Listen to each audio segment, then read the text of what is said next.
Madam మీరే అంటున్నారు ఆంధ్రప్రదేశ్‌లో ప్రజలకి అన్యాయం జరుగుతుందని. మరి ప్రజలకి అంత అన్యాయం జరుగుతున్నప్పుడు గత 5 ఏళ్ల నుంచి కూడా మీరు ముందుకొచ్చి మాట్లాడలేదు. ఈ ఎలక్షన్ టైంలోనే ముందుకొచ్చి మాట్లాడుతున్నారు. దీనికి మేమేం అర్థం చేసుకోవాలి? నేను అదే కదండి చెప్తుంది. కొత్త వాళ్ళొస్తే పెద్ద పొలిటికల్ పార్టీలో వాళ్ళకి మాట్లాడడానికి కూడా అవకాశం ఇవ్వరు. ఒకవేళ మాట్లాడినా ఆ మాటలు బయట దాకా జనాల దాకా తెలీదు. ఇప్పుడు ఈ సిట్యుయేషన్‌లోనే మీరెందుకు మాట్లాడుతున్నారని చెప్పారు కదా! ఎలక్షన్స్ కాబట్టి ఎలక్షన్స్‌లో జరుగుతున్న టైంలో వాయిస్ బయటకొస్తేనే అది చాలా మందికి రీచ్ అవుతుంది. సో, నేనిప్పుడు మాట్లాడడానికి కారణం అదే. అప్పటినుంచి కూడా మాట్లాడుతూనే ఉన్నాను. ఆ వాయిస్ అనేది బయటికి రాలేదు, జనాల్లోకి రాలేదు. ఇట్లా మీలాంటి వాళ్ళు పొలిటికల్ ఇంటర్వ్యూస్ కూడా నాకు తీసుకోలేదు. ఎందుకంటే నేను నోన్ పొలిటీషియన్ కాదు కాబట్టి. ఏదో ఉన్నాను అంటే ఉన్నాను. అది కూడా హైడ్ అయ్యి ఉన్నాను. అదే చెప్తుంది. అందుకనే పెద్ద పొలిటికల్ పార్టీస్‌లో కొత్త వాళ్ళని ఉన్నా కూడా వాళ్ళు ఉన్నారా లేరా అసలు బయటికి కూడా తెలీదు.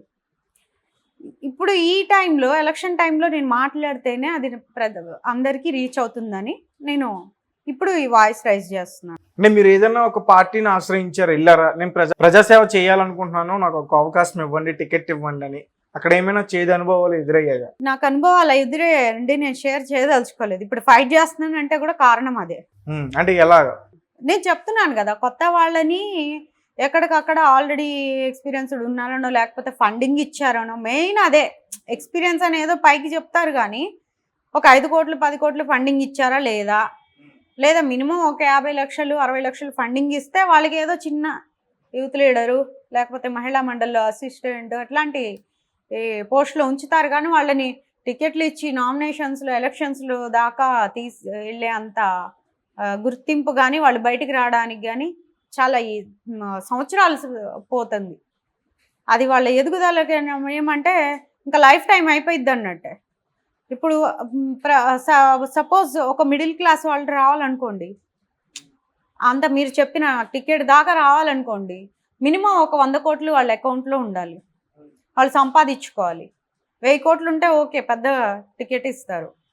సో ఆ మిడిల్ క్లాస్ ఫ్యామిలీస్ అంటే సపోజ్ ప్రభుత్వ పథకాల నుంచి లబ్ధిదారులైనటువంటి వాళ్ళు, ఏదైతే ఫైనాన్షియల్ స్టేటస్ కొద్దిగా సెటిల్డ్ కాని వాళ్ళు ప్రజాసేవలకు రావాలంటే ఇంకా వాళ్ళ జీవితం మొత్తం ఆ సంపాదించడానికే అయిపోయింది. అప్పటికి 90 ఇయర్స్ వచ్చేస్తాయి ఈ 100 కోట్లో లేకపోతే 1000 కోట్లో సంపాదించడానికి. ఇంకప్పుడు ఏం చేయలేరు సేవ. సో ఆ సిచ్యువేషన్ అనేది చేంజ్ అవ్వాలి. ఎందుకంటే మన రాజ్యాంగంలో అట్లా రాసి లేదు. ప్రజాస్వామ్యం అది కాదు. ఎలక్షన్స్ అనేవి కూడా కరెక్ట్గా జరగట్లేదు. అది కాదు అసలు. మనకు నచ్చిన పర్సన్ని మనం ఎవరినైనా చూస్ చేసుకోవచ్చు. ఒక టీడీపీ, ఒక వైసీపీ, ఒక జనసేన, లేకపోతే ఇంకొక టీఆర్ఎస్, వాళ్ళే కాదండి, ఇండిపెండెంట్ వాళ్ళని కూడా మనం గెలిపించుకొని నిలబెట్టుకొని ఏదైతే పెద్ద పార్టీ వాళ్ళు చేసే సేవలు ఉంటాయో ఇండిపెండెంట్ పర్సన్ కూడా అవే చేస్తారు. ఎక్కడ కూడా ప్రాబ్లం ఉండదు. చాలామందికి ఇది తెలీదు.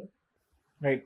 అంటే ఇప్పుడు ప్రస్తుతం ఉన్న ఆంధ్రప్రదేశ్లో రాజకీయ పార్టీలు, ఒకటి పవన్ కళ్యాణ్ గారు జనసేన కానివ్వండి, జగన్మోహన్ రెడ్డి గారు వైఎస్ఆర్సీపీ పార్టీ కానివ్వండి, టీడీపీ పార్టీ చంద్రబాబు నాయుడు గారు, వీళ్ళ ముగ్గురులో అంటే ఎవరు బెటర్? అంటే పవన్ కళ్యాణ్ గారికి ఇప్పటి వరకు ఆప్షన్ ఇవ్వలేదు. వీళ్ళ ముగ్గురులో ఎవరు బెటర్? నార్మల్గా మీ అభిప్రాయం ఏంటి? నా అభిప్రాయం అయితే బిఫోర్ జగన్మోహన్ రెడ్డి గారు చంద్రబాబు నాయుడు గారు సీఎంగా ఉన్నారు. అవును కదా. అవును.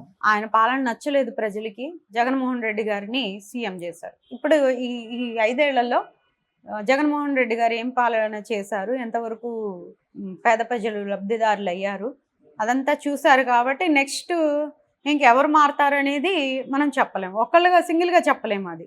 ఓకే. అంటే ఎవరు గెలుస్తారు అనుకోవచ్చు? ఎందుకంటే మనం గెలిపించలేం కాబట్టి అది ప్రజల నిర్ణయం. ఎవరైనా గెలవచ్చు, అది ప్రజల చేతుల్లో ఉంటుంది. కానీ మనం నిలబడే పర్సన్స్కి కూడా తెలుసు మనం ఎంతవరకు ప్రజలకి న్యాయం చేయగలిగాము, నెక్స్ట్ ఎలక్షన్స్లో ఉంటాము ఊడిపోతాం అనేది వాళ్ళకు కూడా ఒక మంచి క్లారిటీ ఉంటుంది. ఓకే. అంటే ఒక మహిళగా మీరు ఏం చేయగలుగుతారు?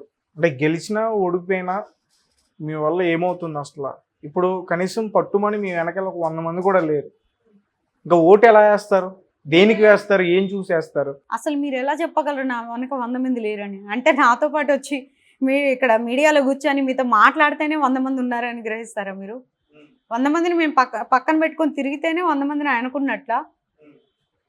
అది 100 మంది ఉన్నారా, 1000 మంది ఉన్నారా, 1,00,000 మంది ఉన్నారా అనేది ఎలక్షన్ రిజల్ట్ వచ్చినప్పుడు మాత్రం తెలుస్తుంది.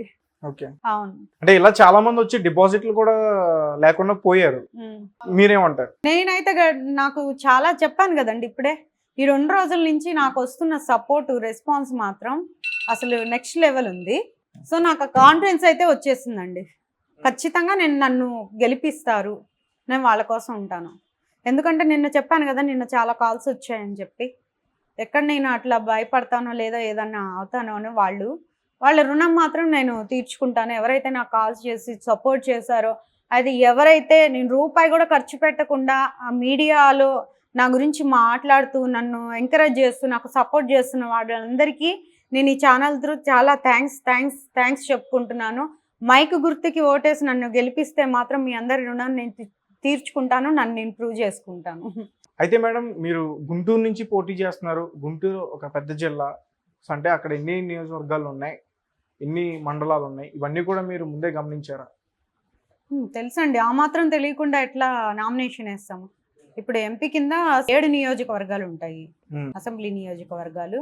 అందులో తాడికొండ, తెనాలి, మంగళగిరి, ప్రత్తిపాడు, పొన్నూరు, గుంటూరు ఈస్ట్, గుంటూరు వెస్ట్. ఈ 7 నియోజకవర్గాల్లో కూడా సో అదే ఎంపీగా ఓటింగ్ అనేది ఉంటుంది. 7 నియోజకవర్గాలు కవర్ అవుతాయి. అది కూడా తెలియకుండా అయితే నామినేషన్ వేయలేను కదండి. గుంటూరు ప్రజలకి ఏం చెప్పాలనుకుంటున్నారు? నేను గుంటూరు ప్రజలకి ఇప్పుడు చెప్తున్న అన్ని నియోజకవర్గ ప్రజలకి, ఏదైతే గుంటూరు ఈస్ట్, వెస్ట్, తాడికొండ, మంగళగిరి, తెనాలి, పొన్నూరు, ప్రత్తిపాడు నియోజకవర్గ ప్రజలు ఉన్నారో మీరందరికీ నేను ఒకటే చెప్తున్నాను. నేను మీ నుంచి వచ్చిన దాన్ని, నేనేది పెద్ద ఫ్యామిలీ నుంచి వచ్చిన పొలిటీషియన్ బ్యాక్గ్రౌండ్ ఉన్నదాన్ని కాదు. లేకపోతే మా తాతలు, మా నాన్న వాళ్ళు అందరూ కూడా హీరోలు కాదు. లేదంటే నేను కొన్ని లక్షల కోట్ల బ్యాంక్ బ్యాలెన్స్ ఉన్నదాన్ని కాదు. మీలాంటి మధ్యతరగతి కుటుంబం నుంచి వచ్చిన దాన్ని. పేదవాళ్ళ కష్టాలు ఎలా ఉంటాయో నాకు బాగా తెలుసు. కాబట్టి నన్ను గెలిపిస్తే మీకు నేనేంటో ప్రూవ్ చేసుకుంటాను. మీకు నేను 100% కూడా మీ సేవ చేసి, అంటే ఏదైతే మీకు రావాల్సిన నిధులు కానీ, పథకాలు కానీ అన్నీ ఉన్నాయో దాని గురించి పోరాడి మీకు నేను ఆ సేవ అనేది చేస్తాను. మీకు బిజినెస్ చేయాలనుకునేటువంటి మధ్యతరగతి వాళ్ళకి చాలామందికి కూడా క్యాపిటల్ ఉండదు. మేజర్గా నేను దాని మీద ఫోకస్ చేస్తాను. క్యాపిటల్ ఇప్పిస్తాను, లోన్లు ఇప్పిస్తాను. తద్వారా ప్రతి ఒక్కరు కూడా ఎవరికి ఏది వర్క్ వచ్చినా కూడా ఒక చిన్న ఇండస్ట్రీ లాంటిది పెట్టేసి, స్టిచ్చింగ్ మిషన్ కానివ్వండి, లేకపోతే కంప్యూటర్ కోచింగ్ కానివ్వండి, లేదా ఇంకేదైనా కంపెనీ పెట్టాలని ఆలోచన ఉండి, ప్లానింగ్ అంతా ఉండి, దానికి పెట్టుబడి లేక బాధపడుతున్నటువంటి పేద ప్రజలకి, పేద నిరుద్యోగులకి, వాళ్ళందరికీ కూడా నేను ఫండ్స్ అనేది తీసుకురావడానికి ప్రయత్నిస్తాను. ఖచ్చితంగా తెచ్చి చూపిస్తాను. నన్ను నేను ప్రూవ్ చేసుకుంటాను. మీరు అది స్టార్ట్ చేయడం వల్ల ఉపాధి చాలా మందికి, నిరుద్యోగత అనేది పోతుంది.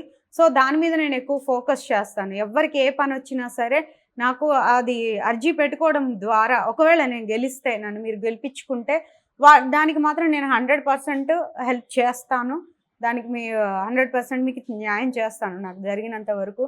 అలాగే లేడీస్కి సెక్యూరిటీ కానివ్వండి, వాళ్ళకి కావాల్సిన ఖర్చులు ఉంటాయి చాలా. లేడీస్కి ఒక మినిమం నెలకు 3,000 లాంటిది ఫండ్స్ గవర్నమెంట్ నుంచి ఇప్పించడం లాంటివి. అలాగే ముసలి వాళ్ళకి పెన్షన్ ఒక్కటే సరిపోదు, దానికి తగ్గట్టుగా ఇంకేదైనా వాళ్ళకి కావాల్సినవి ఉంటాయా, వాటి అన్నిటి గురించి నేను కేంద్రంలో పోరాడతాను. మీ దాకా మీరు లబ్ధిదారులు అయ్యేలాగా చూసుకుంటాను. అందరికీ ఉపాధి అయితే కలిగించగలుగుతాను. నన్ను నమ్మండి, నాకు ఒక అవకాశం ఇవ్వండి. మైకు గుర్తుకు ఓటేసి నన్ను గెలిపిస్తారని నేను నమ్ముతున్నాను. ఆల్రెడీ మీ మద్దతు నాకు చాలా ఉంది. చాలామంది నన్ను ఎంకరేజ్ చేస్తున్నారు. నాకు కాల్స్ చేసి మరి నువ్వు గెలుస్తావమ్మా, నువ్వు వెనకడుగు వేయొద్దు, భయపడొద్దని నాకు ధైర్యం చెప్పిన అమ్మలకి, నా తండ్రులకి, నా అన్నలకి, అక్కలకి, చెల్లెళ్ళకి కూడా చాలా చాలా థ్యాంక్స్.